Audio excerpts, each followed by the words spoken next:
Gospodine Isuse, sveto dijete, Otac mi te poslao kao nevina Božjega jaganjca, daje mi tebe, svojega pomazanika, ti si naš Mesija.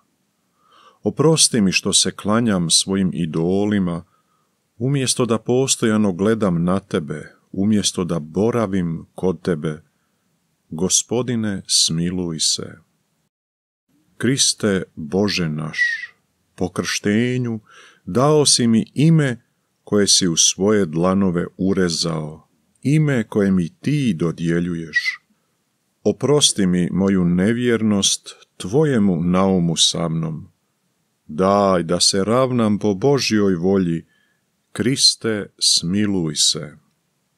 Gospodine, daješ mi brata koji me u snazi Duha Svetoga upozorava na tebe, svjedoči za tebe, dovodi me k tebi. Oprosti mi grijehe protiv ljubavi prema mojem bližnjemu, Gospodine, smiluj se.